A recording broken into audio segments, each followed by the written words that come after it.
All right, folks, so this morning we're catching up with Jamaican race car driver Tommy Gore. Probably hear the name Gore already and not Tommy, but this is Tommy, who just wrapped up an impressive season on the ADAC GT4 Germany circuit, competing against Europe's best. Eh? Well, he's obviously back home now and ready to talk about his standout season and what's next on the road ahead. Yeah, man, nice to see you. Yeah, man, all is well? Yeah, man, all good, all good. Yeah. As I was telling you earlier, I flew in last night to come down, and when I got the call, I was like, hey, we want you on Smile. I was like, all right, well, I have to come down and sit with Neville and we do something proper. Man, congratulations. Yeah, man, thank you. Daddy must be very, very proud. Of course, everybody is. I mean, all the family, friends, it's a lot of effort that goes into racing abroad. All these sponsors on my shirt, all these guys are what make it possible for me to go and represent Jamaica to the highest level. Yeah, man, as I said, Daddy, because your dad is a trailblazer. Yes, yeah, of course. Were you pushed into this, or from a little boy you said, no, something wanted that, you know? I mean, honestly, I don't feel like I was pushed into it, but there's a little formulation going on, because from I was about 3 years old, we had this little rally go-kart. It's like a roll cage with an engine strapped on the back. And when I tell you, I used to tear this thing up and down the driveway. I barely remember it, to be honest, but when I see pictures, and it's like this little kid, 3-year-old kid, I remember we put foam on the pedals so I could reach it, because I'm 3 years old. I'm like 4 feet, 3 feet tall. And put foam on the pedals, a pillow behind my back, so I could sit there and drive it up and down our driveway. And from then you decided that? From then I liked it, you know, and then when I think I was 5.5 years old, and my dad, for my birthday, put me in a go-kart out at Palisados with Peter Moody Sr., who's also a big trailblazer for motorsports in Jamaica. Right. And he taught me the fundamentals, especially in karting. Karting is a base for everything you ever need in motorsport. And that's why the Jamaica Karting Association is the best for anybody, any kids, or even if you're a young adult and you want to get into it, get some experience, that's the best place to go. And the foundation for motorsport. I know, because I'm into sport, that it is a safe sport. You guys have roll cages in the car. Yes, you know, if it catch fire, you're all right, like that. But do you ever get nervous and say, boy, I mean, I'm driving at 100 million miles an hour and everybody else is in the race. So to be honest, in karting, you actually don't even have a seatbelt. It's a bit different in karting, but then when you jump in the cars, you feel safe. You have the helmet, you have the seatbelt, you have the roll cage, but then you feel it. But when you get in an accident and a car lick your windscreen, like what happened to me in 2019, and you're like, wow, okay, like, this is a bit crazy. So it's mentally, I know you had on the sports psychologist on earlier, and it's mentally, you need to be able to overcome that, because when you have racing happens and accidents happen. So when you have an accident, you need to be able to overcome that as a driver, and you have to jump back in and you have to be on it immediately. If you're waiting 2-3 race meets to jump back on the pace, and they're gonna throw you out of the team, you know. As you come off of the house, you have to jump back. Yeah, exactly. Big accidents with you? Any? I've had a couple. I mean, I've had a couple. I've flipped. I think flipped once. Had a car lick the windscreen once.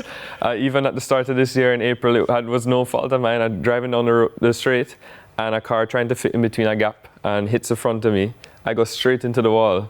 And I mean, I was fine. I mean, I hurt my hand a little bit, but I was fine physically. I got out the car and walked home, fly home the next day. But then to jump back in the car and be able to take the same risk, go for the same gaps, is something you mentally have to deal with. So you know, put up your hand sometimes and say, Daddy, me done with this. No. I mean, he asked me. Football. He's asked me more than once, you know, from, I think when I was 12, he's like, do you really want to race? Like, should we put more effort? But how does the family feel? I mean, they must be scared every time. So my mom is the worst, but I know she's watching now, but she's going to kill me for it. But she can't really watch a race. She'll watch me practice or whatever, but she knows when race time comes and the helmet goes on, everything is kind of out the window, you know. So I'm taking the risk that I'm willing to take, but she's looking on it and she's like, "Oi!" And I hear Dad won't admit it, you know, but he gets nervous as well, you know. Morning, Mom. Tell me about the season.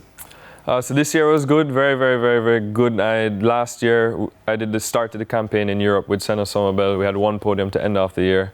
Going into this year with the same WNS Motorsport Porsche team, we jumped back in the car with a new teammate. The beginning of the year, honestly, it was horrible. First 2-3 rounds, I was wondering what we're doing here. We went through 3 gearboxes. We had a couple issues within the team, and we knew we had to bounce back for the second half of the season.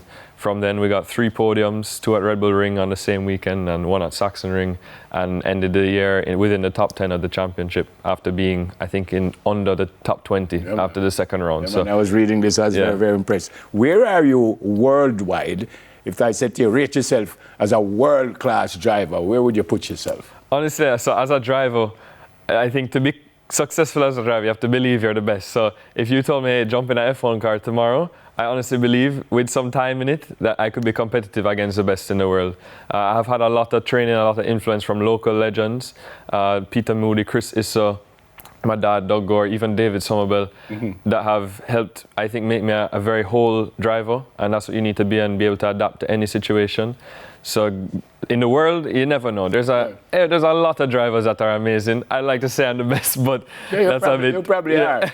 They call us a third world country. How different is Dover as opposed to what you're doing? Yeah. So Dover, I mean, honestly, Dover is the best training ground. You have no margin for error. You have very little safety in place compared to what's over there. I mean, Dover, I wouldn't say is unsafe, but it's not a track that you say, all right, you want it. If you crash, you're all right, all together, you know. So it's a good place to learn, and you have very different style corners, which you also encounter in Europe, you know. Yeah. It's being able to learn these corners here at home, and then you go over there and you kind of match it to something that you have here. Okay. Also, the karting track that we have is at Palisades is actually a FIA rated track, a world-class track. Okay. So between those two, also we have Jam West in the grill. You can learn. You can learn a fair amount of variations and be able to adapt to any situation. You go to school. Yes, yeah. Mom watching, so careful. Yes. So find time for school and. I mean, honestly, I have to give it. So I go to FIU, doing an international business and supply chain major, which kind of ties into Mobile Freight Services, our company. Yeah. But the main plug. Yes. Or shameless plug. But honestly, the professors at FIU have been very accommodating. When I explain to them the magnitude of what I'm doing, I'm representing my country on a world stage, and I need to go there. You know, I need this time. They're very accommodating, and a lot of the classes I can do online. I can submit work whenever I need to. But isn't that hard though? Yes, yeah. I mean, it is quite difficult because you're managing school, work, and racing all at the same time. So it all comes back to time management. It's not to say it's very difficult. I'm doing like the hardest course there is, but it's a lot of stuff going on at the same time. So it all comes back to time management and being realistic with what I can do and what I can manage. That's everything. You said F1. Where do you go from here?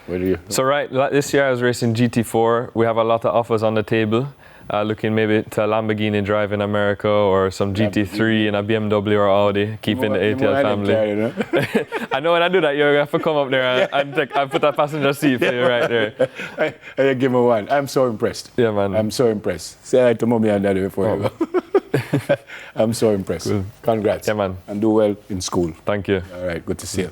GT4 race driver, Tommy Gore. His father must be very, very proud. All right, we're going to go for a break. When we come back, Miguel in the house. You know who that is? Well, when you come back, you will see. I don't know why I think I'm going to have that one. We'll soon come.